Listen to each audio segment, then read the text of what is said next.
Student, in previous lecture we study about rank of a matrix. There are three ways by which we can find rank of the matrix. First one is called minor method या determinants method. Second one is called rank of a matrix by reducing it in normal या canonical form. Third one, rank of a matrix by reducing it in echelon form. तो हम लोग तीनों method में first method के विषय में शुरू किए थे पढ़ने के लिए. तो first method is called determinants method और minor method. That means we find the rank of A matrix with help of determinants of matrix. आपको पिछले क्लास में हम एक एग्जाम्पल भी दिए थे, स्क्वायर मैट्रिक्स दिए थे example.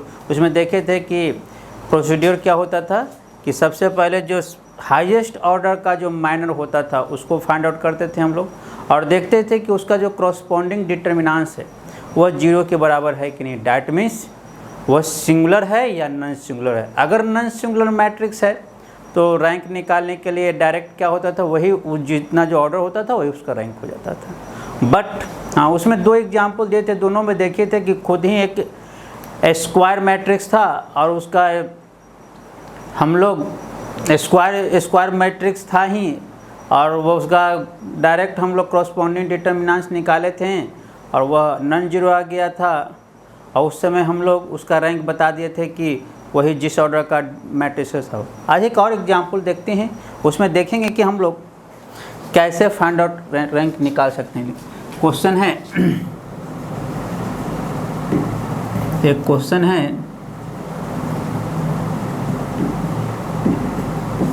let a is equal to 1 2 3 3 6 9 4 5 7. Find the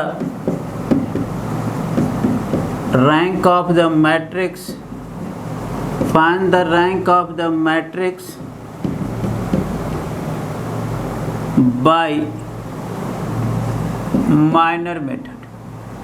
minor method से हमको इसका रैंक फाइंड आउट करना है. तो सॉल्यूशन में फर्स्ट ऑफ ऑल क्या गिवन है, given A is equal to 1 2 3 3 6 9 4 5 7. यह जो मैट्रिक्स है 3/3 ऑर्डर का है. तो जब 3/3 ऑर्डर का है तो लार्जेस्ट पॉसिबल माइनर, तो लार्जेस्ट पॉसिबल जो माइनर होगा ऑफ ऑर्डर थर्ड का इटसेल्फ होगा. इससे फिर सेकंड ऑर्डर का भी होगा और फिर वन ऑर्डर का भी होगा. तो सबसे पहले तो खुद यह स्क्वायर सब मैट्रिक्स है, हमको माइनर निकालना है तो ओनली वन थर्ड ऑर्डर का माइनर होगा. तो इसका हम लोग कॉरस्पॉन्डिंग डिटर्मिनेंट्स निकालते हैं. जो थर्ड ऑर्डर का माइनर, इसका कॉरस्पॉन्डिंग डिटर्मिनेंट्स निकाल कर देखते हैं कि अगर यह नॉन सिंगुलर हो गया, दैट मीन्स अगर यह नॉन सिंगुलर हो गया दैट मीन्स इसका डिटर्मिनेंट्स नॉट इक्वल टू 0 हुआ तो कह दें कि इसका रैंक ए हो, रैंक इसका 3 हो गया. बट इस मैट्रिक्स का रैंक 3 हो गया. बट इसका निकालें कॉरस्पॉन्डिंग डिटर्मिनेंट्स, मतलब कि लार्जेस्ट पॉसिबल जो माइनर है वह निकालें. सपोज कीजिए कि 0 आ गया तो इसका मतलब हो गया कि रैंक जो होगा वह अब 3 नहीं होगा. अब इसमें क्या करेंगे, इससे लेस ऑर्डर का माइनर फाइंड आउट करेंगे. तो लेस ऑर्डर का माइनर निकालना है, मतलब कि सेकंड ऑर्डर का. तो सेकंड ऑर्डर का बहुत इसमें माइनर होगा. अगर उसमें से पता लगा लेते कि जितना भी पॉसिबल सेकंड ऑर्डर का जो सब मैट्रिक्स होने वाला है उसका अगर कॉरस्पॉन्डिंग डिटर्मिनेंट्स किसी एक का नॉन जीरो हो गया, इसका मतलब रैंक वो हो गया. और उसमें भी मामला नहीं फंसता है, उसमें भी मामला अगर देखते हैं कि सारा जो सेकंड ऑर्डर का है वह उसका जो कॉरस्पॉन्डिंग माइनर निकाले वह 0 आ गया,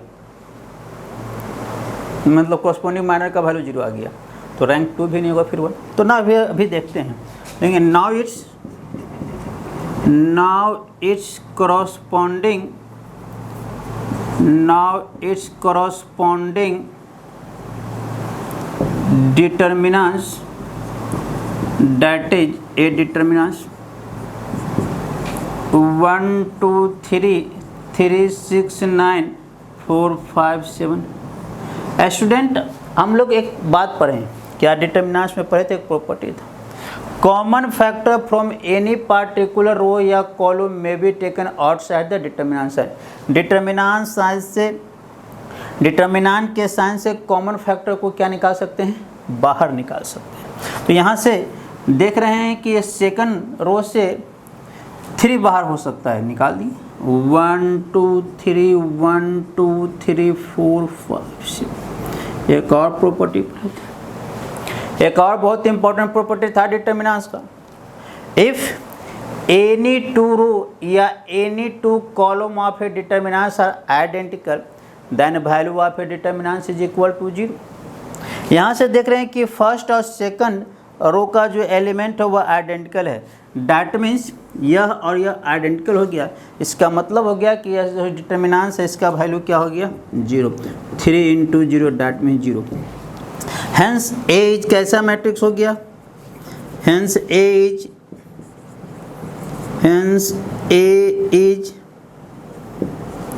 ए सिंगुलर कॉरस्पॉन्डिंग डिटर्मिनेंट्स, यहाँ निकाले वह 0 आ गया। तो हेंस ए इज ए, यहाँ से देख लेते हैं, hence A is a singular matrix हो गया। जब ए सिंगुलर मैट्रिक्स हो गया, इसलिए यहाँ से यह पता निकल गया कि रैंक ऑफ मैट्रिक्स ए वह क्या होगा, वह अब 3 नहीं होगा, 3 से क्या होगा, छोटा होगा, 3 से अब छोटा होगा। रैंक ऑफ मैट्रिक्स से क्या होगा, 3 से छोटा होगा। तो अब हम लोग चलते हैं, देखें कि यह जो थर्ड ऑर्डर का केवल और केवल एक ही माइनर हो सकता है और दूसरा कोई माइनर होगा नहीं, क्योंकि यह खुद ही डिटर्मिनेंट जो है 3/3 ऑर्डर का है। इससे लेस ऑर्डर का हम माइनर फाइंड आउट करेंगे। अगर उसमें से किसी एक का अगर डिटर्मिनेंट क्रॉसपॉन्डिंग माइनर निकालें, उसका अगर वैल्यू अगर नॉट इक्वल टू 0 हुआ, तब तो रैंक उसका 2 हो जाएगा। तो यहाँ से स्टूडेंट आप देख सकते हैं, अच्छा ऐसा, लेकिन ये तो हो गया। अब यहाँ से इसको नाउ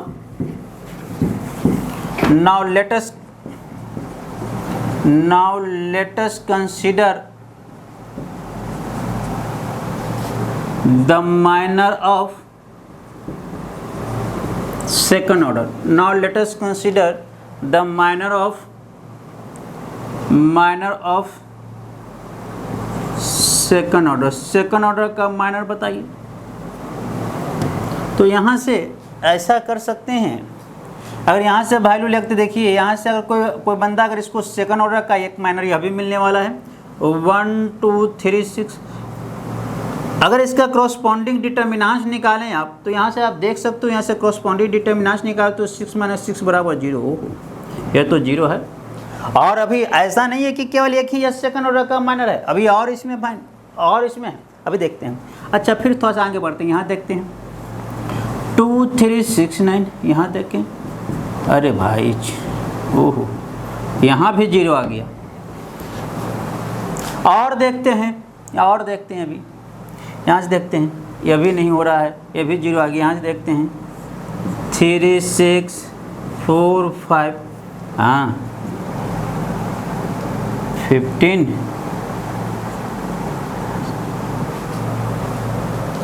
हाँ यहाँ से क्या हो गया,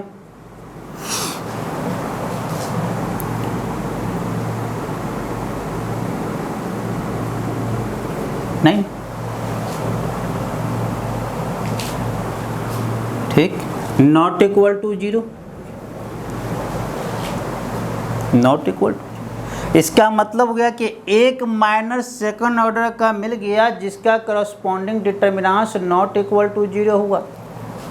इसका मतलब यह हो गया कि इस मैट्रिक्स का जो रैंक हो गया वह क्या हो गया भाई, 2 हो गया। इस मैट्रिक्स का रैंक हो गया 2 हो गया।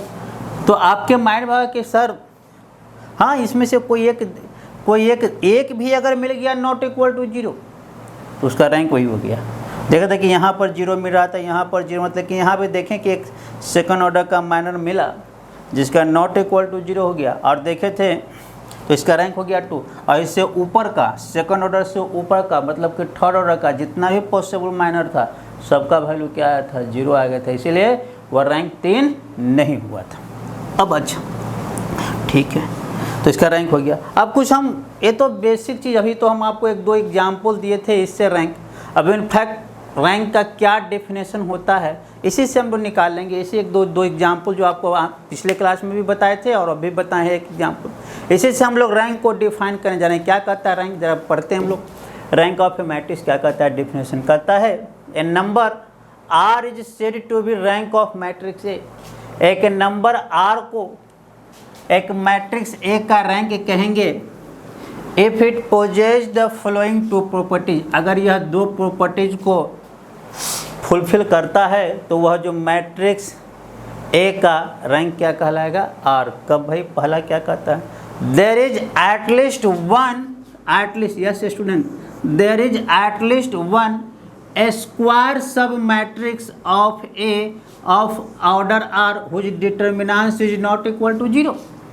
कह रहा है कि वह जो गिवन जो मैट्रिक्स है, उस मैट्रिक्स ए, सपोज कीजिए कोई मैट्रिक्स ए है, उस मैट्रिक्स का रैंक आर होगा कब, जब आर ऑर्डर का ही एक स्क्वायर सब मैट्रिक्स होगा जिसका डिटर्मिनेंट्स नॉट इक्वल टू 0, जिसका डिटर्मिनेंट्स का वैल्यू नॉट, मतलब वही बात तो यहाँ इस एग्जाम्पल में देखे थे। यहाँ से ए जो एक मैट्रिक्स दिए थे थर्ड ऑर्डर का या 3/3 ऑर्डर का खुद ही था। देखे थे कि इसका जो हम निकाले थे क्रॉसपॉन्डिंग, इसका माइनर निकाले थे जो खुद ही है मैट्रिक्स से, इसका क्रॉसपॉन्डिंग डिटर्मिनेंट्स निकाले थे, वैल्यू आ गया था 0। तो इसका मतलब है कि इसका रैंक जो है वह 3 नहीं होगा। अब इससे कम, तो कम के लिए यहाँ से एक मैट्रिक्स ए लिखें। इसमें देखे थे कि एक कम से कम भी अगर पॉसिबल मिल गया जिसका माइनर का वैल्यू नॉट इक्वल टू 0 हो गया, इसका मतलब है कि वह जो जिस ऑर्डर का वह मिलेगा वही उसका क्या हो जाएगा रैंक। तो क्या कहता है, there is at least one square sub matrix of A of order r which determinants is not equal to 0। Again मतलब यह 2 ऑर्डर का मिल गया एक जिसका डिटर्मिनेंट्स नॉट इक्वल टू 0 हो गया, रैंक हो गया 2। तो बोलो कि सर एक बात और उसमें कहता है कि 2 ऑर्डर से एक ज़्यादा ऑर्डर का, डैट मीन्स कहने का 2 से 3। हम अभी देखे थे इसमें एक केवल और केवल एक ही थर्ड ऑर्डर का सब मैट्रिक्स मिला था, थर्ड ऑर्डर का माइनर मिला था, एक ही था, उसका भी वैल्यू मिल गया था हमको 0। अब यहाँ क्या कर रहा है कि if the matrix A contains any square sub matrix of order r+1, यहाँ था बाबू आर का मिला नॉट इक्वल टू 0, उससे एक ज़्यादा का जितना भी माइनर पॉसिबल होगा सारा क्या मिल जाएगा 0। क्या कहता है, if the matrix A contains any square sub matrix of order r+1 then the determinants of every square sub matrix of A of order r+1 should be 0। That means कहने का simple बात कि R अगर किसी matrix का rank R है, इसका मतलब कि r+1 ऑर्डर का जितना भी मान होगा सबका वैल्यू 0 होगा। ठीक, in short the rank of A matrix A is the order of any highest order non vanishing minor of the matrix. वही बात कर रहा है कि जो रैंक होगा किसी मैट्रिक्स का जो नॉन वैनिशिंग माइनर होगा हाईएस्ट, वही उसका क्या कहलाएगा rank. We shall denote the rank of A matrix by the symbol rho A. Rho A से हम लोग उसके रैंक मैट्रिक्स को रो ए से डिनोट करते हैं। ठीक, एक कुछ नोट्स है, नोट्स के विषय में हम लोग कुछ पढ़ लेते हैं। पहला इसमें कुछ नोट है। पहला, rank of a zero matrix is defined to be a zero. Null matrix आप पढ़े थे ना, नल मैट्रिक्स या zero matrix. A matrix is said to be null matrix या zero matrix if all the elements of a given matrix is zero. उस matrix का अगर सारा एलिमेंट जीरो है उस मैट्रिक्स को नल मैट्रिक्स या जीरो मैट्रिक्स। तो कहता है कि जो नल मैट्रिक्स है उसका रैंक हमेशा क्या होता है, जीरो। और एक और बात, rank of A every non zero matrix, प्रत्येक जितना भी नन जीरो, जीरो मैट्रिक्स का तो रैंक हो गया जीरो, लेकिन कहता है कि नॉन जीरो मैट्रिक्स का जो भी रैंक होगा वह 1 होगा या 1 से ज़्यादा। क्या कर रहा है, rank of every non zero matrix is greater than equal to 1। जो भी नॉन जीरो मैट्रिक्स का रैंक होगा वह 1 होगा या 1 से ज़्यादा होगा। 0 होगा, किसका होगा, जीरो मैट्रिक्स। दैट मीन्स कहने का रैंक कभी निगेटिव नहीं, रैंक निगेटिव नहीं। 1 होगा या 1 से ज़्यादा होगा, 0 होगा किसका, 0 का। ठीक। If A is m/n matrix, suppose कीजिए कि A m/n मैट्रिक्स है, then rank of matrix A is, rank of matrix A जो होता है वह less than equal to minimum of m/n।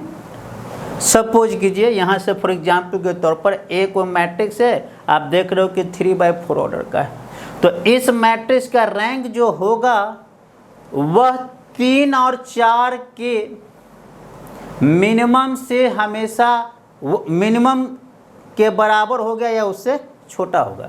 जैसे सपोज कीजिए कि इसका मिनिमम 3 और 4, 3 और 4 का मिनिमम क्या हो गया, 3, तो इस मैट्रिक्स का रैंक जो होगा वह ऑलवेज 3 होगा या 3 से क्या होगा, छोटा होगा। ठीक। अगेन ये 3 एग्जाम्पल हम लोग नोट देखे हैं। एक और नोट्स हम देखते हैं, थर्ड नोट हो गया, फोर्थ।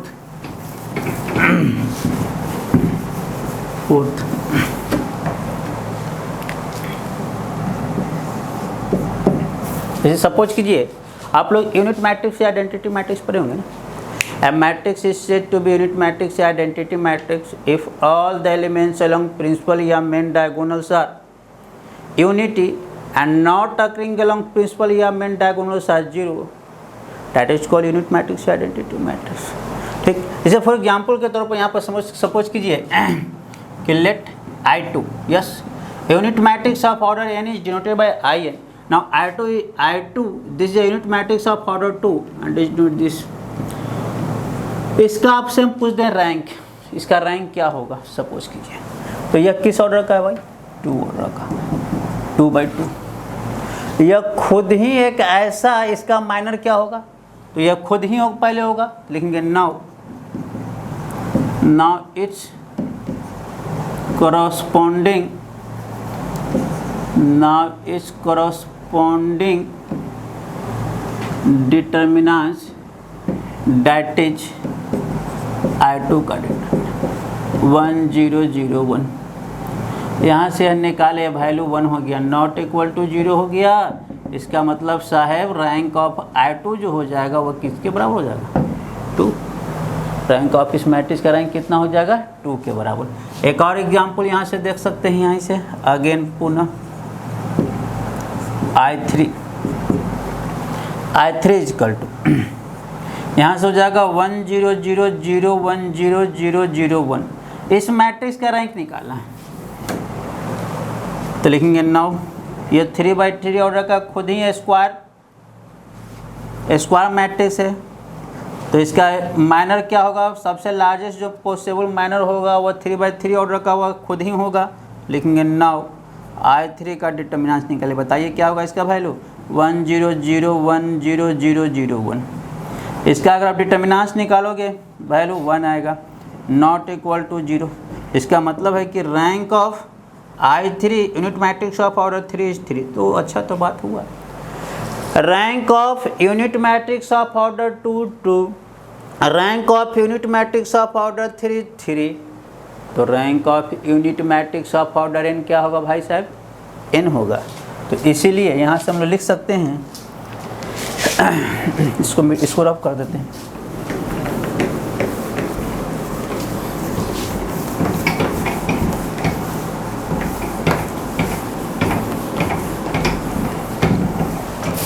तो यहाँ से हम लोग देख सकते हैं, hence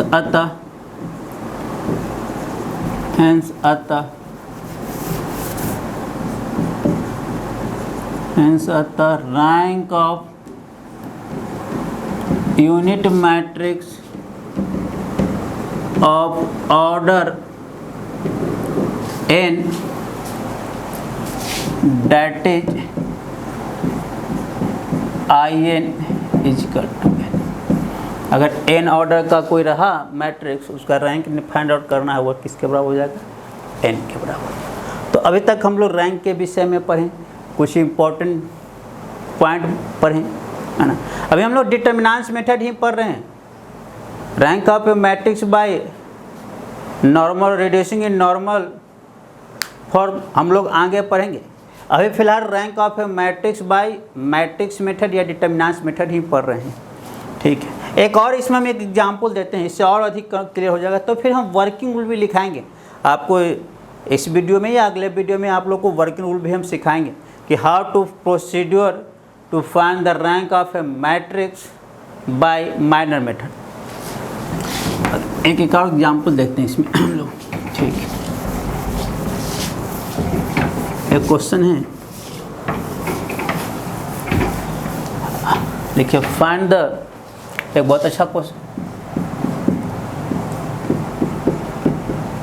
find the rank of the matrix by minor method, by minor method. Minor method से रैंक निकालना है। क्या है भाई, ए इज इक्वल टू एक क्वेश्चन हम देते हैं 1 3 4 3 3 9 12 9 -1 -3 -4 -3, इसका रैंक निकालना है। Find the rank of A matrix, कैसा मैट्रिक्स है साहब, 1 2 3 3/4 ऑर्डर का, ये कैसा है 3/4 ऑर्डर का एक मैट्रिक्स दिया हुआ, इसका रैंक निकालना है। तो अभी एक नोट यहाँ पढ़े थे, यहाँ इस नोट को पढ़िए। If A is A m/n matrix then rank of A matrix A less than equal to minimum of A माइन n। ये दोनों के, ये 3 और 4 था, तो मीन मतलब कि यह 3 होगा या 3 से छोटा होगा। तो यहाँ से इतना तो हमको पता हो गया कि अगर माइनर मेथड है तो हमको क्या पता लगाना होता है कि सबसे पहले आप पता लगाए कि इसका लार्जेस्ट पॉसिबल माइनर क्या होगा। क्या बोल रहे हैं, लार्जेस्ट पॉसिबल माइनर कितने कितने हो, तो लार्जेस्ट पॉसिबल जो माइनर होगा इतना तो पता है कि 4 ऑर्डर का नहीं होगा, 3 ऑर्डर का होगा, 2 ऑर्डर का होगा, या फिर 1 ऑर्डर का होगा। तो जरा हम बारी बारी से चेक करते हैं माइनर मेथड में। तो सबसे पहले हम क्या चेक कर रहे हैं, जो लार्जेस्ट पॉसिबल माइनर है उसको पहले हम लोग चेक करते हैं। तो लिखेंगे सॉल्यूशन में, तो ऐसा करते हैं, थर्ड ऑर्डर का तो बनेगा, तो थर्ड ऑर्डर का लिखेंगे ऑल पॉसिबल, ऐसे लिखते हैं all possible minor of third order. Third order का पहले पॉसिबल माइनर निकाल लीजिए आप। अच्छा, यहाँ से निकालते हैं, क्या क्या है साहब, यहाँ से निकालते हैं, थर्ड ऑर्डर का निकालते हैं। चलिए निकालते हैं हम लोग यहाँ से, यहीं से निकालें।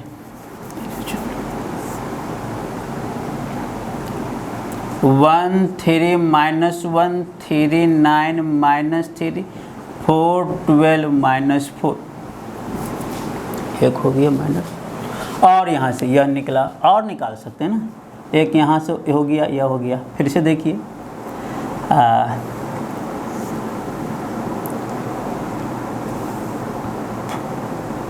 1 3 -1 3 9 -3 3 9 -3 3 -3। अच्छा, एक बात और अच्छा से आप गौर से अगर देखिएगा, इसमें क्या इसमें इम्पोर्टेंट है, आप इस तरह से देखोगे। अच्छा ठीक है, अभी ठीक है, यहाँ तक ठीक है। और बताओ भी, यहाँ से और कुछ लिख लूँ। 3 9 -3, यहाँ लिखते हैं 3 9 -3 4 12 -4, मतलब कि एक, अच्छा सॉरी, यहाँ से ये लिख लें 3 4 3 9, चलिए बहुत एंड सो ऑन, बहुत सारा हो सकता है। ठीक, इसका जरा डिटर्मिनेंट्स निकालिए, इसका क्रॉसपोंडिंग डिटर्मिनेंट्स ही निकालते चलिए जरा, देखिए जरा। इससे अगर आप कॉमन निकालोगे 3 कॉमन निकल जाएगा। जब 3 कॉमन निकल जाएगा, या इसका देखो ना, इसका ये मल्टीपल है, 3 टाइम मल्टीपल है, तो 3 अगर बाहर निकालेंगे तो दो को रो क्या हो जाएगा, इक्वल हो जाएगा। इसका डिटर्मिनेंट्स का वैल्यू 0, ये भी 0 आ गया। यहाँ देखिए, यहाँ से अगर 3 आप बाहर निकालते हो, 2 को रो बाहर, इसका भी डिटर्मिनेंट्स का वैल्यू 0। यहाँ से आप क्या कर दो, यहाँ से भी अगर आप 3 बाहर निकालते हो तो इसका भी वैल्यू क्या हो जाएगा, 0। आप ऐसा करो ना कि बार बार यहाँ से इसको ड्रॉप करो तब भी इसका 0, एक बार इसको ड्रॉप करो, इसको 0, इसको ड्रॉप करोगे यह भी 0 है, यहाँ ड्रॉप करोगे यह, मतलब कि जितना भी थर्ड ऑर्डर का आप माइनर देखने जा रहे हो, इसमें सबका वैल्यू क्या है, 0 है। इसका मतलब है, इसलिए रैंक ऑफ मैट्रिक्स ए जो होगा अब क्या होगा, 3 नहीं होगा, 3 से क्या होगा अब छोटा। चलते हैं अब अगला, अगेन है ना, possible minors of second order. Second order का पॉसिबल माइनर देखेंगे, तो सेकंड ऑर्डर का पॉसिबल माइनर देखेंगे, इसमें भी आपको पता लगेगा 1 3 3 9, सो मैनी। यहाँ से और देखिए, सेकंड ऑर्डर कुछ भी लिख सकते हैं, 3 9 4 12, और लिख सकते हैं 4 12 3 9, और नीचे से भी लिख सकते हैं, यहाँ नहीं, यहाँ भी लिख सकते हैं 3 9 -1 3, आप निकाल लो भाई, सॉरी -3, 80 से आप प्रत्येक का वैल्यू फाइनल को बताओ, 9 -9 0, यहाँ भी बताओ, यहाँ भी देखो ये भी 0, आप देख सकते हो। यहाँ भी देखो कितना हो जाएगा, -9 और +9 0, सारा 0 हो रहा है। इसका मतलब पता लग गया हमको कि अभी क्या देखे, सबसे पहले जो लार्जेस्ट पॉसिबल माइनर था थर्ड ऑर्डर का, सारा 0, उसके बाद सेकंड ऑर्डर का देखे यह भी 0। अब क्या निकलेगा, अब ये भी पढ़े थे कि जो हमेशा जो रैंक ऑफ ए मैट्रिक्स क्या होता है, नॉन जीरो मैट्रिक्स है। यह मैट्रिक्स तो नॉन जीरो मैट्रिक्स है, इसका चाहे 1 होगा या 1 से क्या होगा, ज़्यादा होगा। तो इतना जब पता लग गया, न 3 हो सकता है न इसका 2, एक तो पक्का होगा ही ना, क्योंकि यह मैट्रिक्स क्या है, नॉन जीरो है। तो यहाँ से आप देख सकते हैं, इसीलिए अच्छा, तो 1 ऑर्डर का तो इंडिविजुअल एलिमेंट हो जाएगा सारा माइनर, तो इसीलिए अगेन तो ठीक है, इसीलिए रैंक ऑफ मैट्रिक्स ए जो हो जाएगा वह कितना हो जाएगा, 1। तो स्टूडेंट यहाँ पर सबसे पहले हम लोग क्या देखें, पहले थर्ड ऑर्डर का देखें, सेकंड ऑर्डर का देखें। अगर थर्ड ऑर्डर सारा 0 हो गया तो सेकंड ऑर्डर में, उसके बाद तब फर्स्ट ऑर्डर में, ठीक है। ये इतना रैंक हो गया, तो ये बेसिक हो गया। अगले वीडियो में हम वर्किंग बताएंगे और बहुत सारा हम लोग क्वेश्चन करेंगे, और उस दिन हम लोग ये जो माइनर मेथड है उसको क्या कर देंगे, फिनिश कर देंगे। Thank you.